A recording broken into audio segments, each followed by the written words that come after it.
แล้วพนอเบอร์ซันจียำเฮ้ยเธอมาขอจูเอาเนี่ยมาเมินตาจะเปะสันบวชเมียนลุยเนี่ยมานะห้ามเธอมุกจูสบายแต่มักบีรุ่นไปจะได้จังđã để cũng toan rộp bay sao đừng ai hỉ cái đây nè mui mà mát ấy hai nhâm hai thơ một saoสบายเธอได้เรียยยำอันเป็นไอเธอมุกกระบี่กระบัวเจเลยไอชอบดอกใช่ไหมเนี่ยเป็นบ้าหรออันไม่มันนำบ้ามาจ่ายต่อให้ไม่จ่ายก็จุกแน่นั่นไอ้มาแต่ตะกอมันมาหน่อยรอฉันอัดก็อัดรอพงเราไม่คุยนะเดี๋ยวกำลังอัดมันเอาเธอเยอะดื้อยำให้ดื้อยังแต่ปีสกอร์ครัวยังไปเอ็มช่างเธอมุกไอ้ไปเอ็มมอมปอดจูมันติดห้องเธอไปปะจะอังมองเลยว่ะเรื่องอะไรมาลังไปมันเนี่ยมวยnênจูห้องรับไปมวยดับใบเธอมุกอันเป็นไอ้เธอเยอะปีกระปีมาrồiเต้นใหญ่แต่มวยนะทำบ้าละbảy nha rồi mà mui mui ta pi bay mui pi bay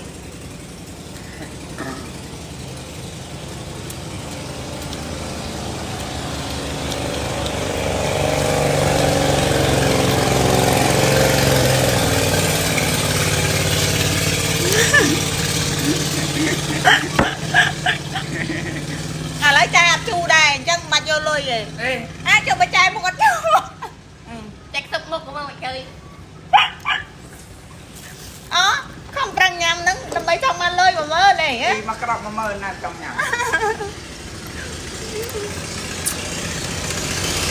ភ្នាល់ជាមួយប្អូនហ្នឹងគឺគិតតែខ្លួនឯងនឹងខ្លាំងប៉ុន្តែមានណាយើងខ្លាំងនឹងមានអ្នកខ្លាំងលើយើងទៀតចំក្រោយអស់ 20000 ដដែលប៉ុន្តែមិនតាន់មានលុយឲ្យប្អូនទេជាពាក់សិនព្រោះអីក្រ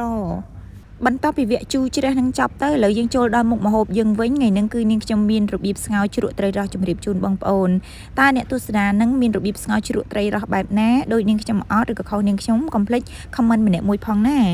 ជាដំបូងគឺយើងត្រូវធ្វើត្រីសិនត្រីនេះគឺត្រីរ៉ស់ទម្ងន់វា1គីឡូមួយក្បាលហ្នឹងណាហើយយើងសកាវាស្អាតសកានឹងកបិតរៀងពិបាកពេកនាងខ្ញុំប្រើខ្នោសកោសសកាវិញស្រួលខានធ្វើត្រីធំយូរធ្វើម្ដងទៀតដូចធុងចាប់ត្រីមិនចង់ជួមចឹងយើងសកាហើយគឺយើងកោសរំអិលនឹងចេញទៅយើងកាត់ព្រួយកាត់កតុយត្រីទលេអត់សូវមានរំអិលដូចយើងត្រីចិញ្ចឹមទេហើយសាច់វាឆ្ងាញ់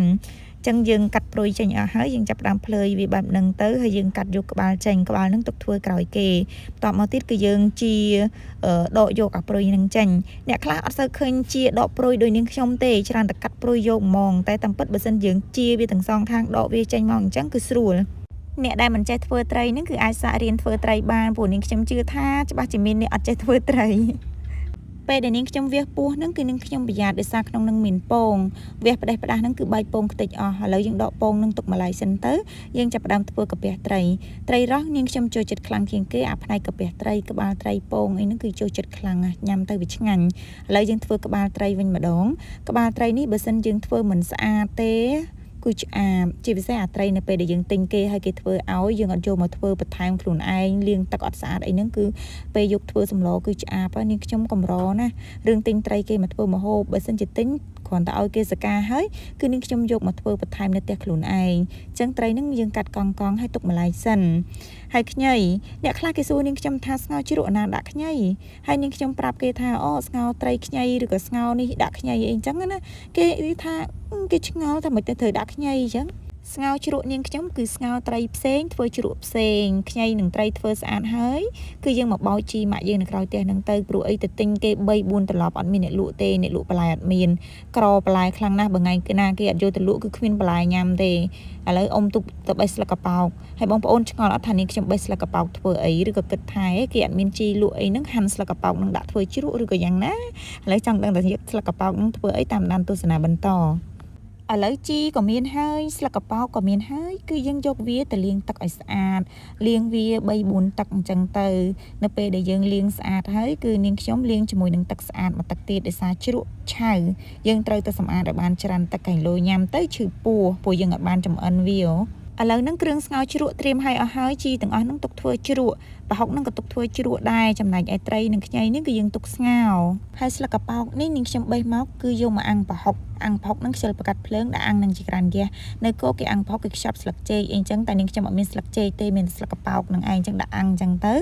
ហើយជីគ្រប់មុខនឹងគឺយើងហាន់ឲ្យល្អិតដាក់ចូលក្នុងឆ្នាំងមានទាំងផ្កាជីស្លឹកវែងនឹងមកទៀតដោយសារអីជីអត់មាននឹងចឹងបេះអាផ្កានឹងហាន់ទៅដាក់ឲ្យតែមានក្លិនទៅហើយស្លឹកខ្ទឹមហ្នឹងក៏យើងហាន់ឲ្យល្អិតដាក់ចូលក្នុងឆ្នាំងដែរបន្ទាប់មកទៀតគឺយើងចាប់ផ្ដើមដាំខ្ទឹមសបកសម្បកខ្ទឹមសនឹងឲ្យស្អាតហើយគឺយើងចិញ្ច្រាំវាឲ្យល្អិតល្មមហើយយើងដាក់ចូលក្នុងឆ្នាំងជីនឹងហើយម្ទេសគឺយើងហាន់ដូចគ្នាក្រូចឆ្មាចិតទុកច្បាច់ចូលជ្រក់នឹងឲ្យជូរយើងចាប់ផ្ដើមផ្សំគ្រឿងម្ដងដាក់ប៊ីចេងបន្តិចស្ករបន្តិចទឹកត្រីបន្តិចហើយអំបិលបន្តិចដាក់ល្មមសិនបានហើយចាំស្ទើរគ្រឿងចាំថែមតាមក្រោយក្រូចឆ្មាក៏យើងច្បាច់ឲ្យល្មមដូចគ្នាដែរបន្ទាប់ពីយើងដាក់គ្រឿងជ្រក់នឹងក្នុងឆ្នាំងហើយគឺយើងងាកមកមើលប្រហុកយើងវិញគឺឆ្អិនហើយវាអត់សូវក្រៀមទេប៉ុន្តែវាឆ្អិនយើងអាចប្រើការបានបើសិនយើងអាំងនឹងភ្លើងធ្យូងប្រហែលជាក្រៀមជាងនឹងបន្ទាប់មកគឺយើងដាក់ទឹកដាំឲ្យពុះនៅពេលដែលទឹកពុះហើយគឺយើងដាក់ខ្ញីនឹងចូលខ្ញីនេះតាមពិតត្រូវប្រើច្រើនជាងនឹងព្រោះខ្ញីកាន់តែច្រើនក្លិនកាន់តែឈ្ងុយតែរត់តែញ៉ាត់បានតែប៉ុណ្្នឹងអញ្ចឹងដាក់ទុកវាមកពុះចោលហើយចាំយើងបង់អំបិលចូលបន្តិចទៅបន្ទាប់ពីបង់អំបិលហើយគឺយើងដាក់ត្រីចូលដាក់ក្បាលមុនគេបន្ទាប់មកដាក់សាញ់ហើយយើងដាក់កុំតាន់អាល់កូព្រោះឯកាលណាត្រីពេលដែលយើងធ្វើយើងដាក់ភ្លាមកូរភ្លាមវាអាចឆ្អាបអញ្ចឹងដាក់ហើយគឺយើងគ្របទុកដល់វាពុះទៀតពេលដែលសម្លនឹងពុះហើយគឺនឹងខ្ញុំចាប់ផ្ដើមបង់គ្រឿងមានអំបិលហើយនឹងប៊ីចេងអត់ដាក់ស្ករឬក៏ទឹកត្រីទេបងប្អូនអាចថាស្ងោរជ្រក់បងប្អូនដាក់ស្ករទឹកត្រីប៊ីចេងអំបិលអីចូលហើយច្បាច់ក្រូចឆ្មាដាក់ជីដាក់អីចូលក្នុងនឹងហ្មងតែនឹងខ្ញុំអត់ទេស្ងោរត្រីផ្សេងជ្រក់ផ្សេងអញ្ចឹងយើងដួសអាទឹកស្លោឆ្អិនហ្នឹងដាក់ចូលក្នុងចានប្រហុកហើយជ្រុំយកទឹកមកល្មមដាក់ចូលក្នុងឆ្នាំងជ្រក់ហ្នឹងទៅហើយបើស្ទើរទឹកយើងដួសទឹកស្លោនឹងដាក់បន្ថែមភ្លក់មើលប្រៃសាផ្អែមជូរទៅតាមចំណង់ចំណូលចិត្តគឺជាការស្រាញ់ហើយជ្រក់ហ្នឹងគឺយើងអាចជ្រលក់មាន់ស្ងោរក៏បានដែរឥឡូវស្ងោរជ្រក់ត្រីយើងឆ្អិនហើយអរគុណសម្រាប់ការទស្សនាវីដេអូនេះជួបគ្នានៅវីដេអូក្រោយទៀតបាយបាយ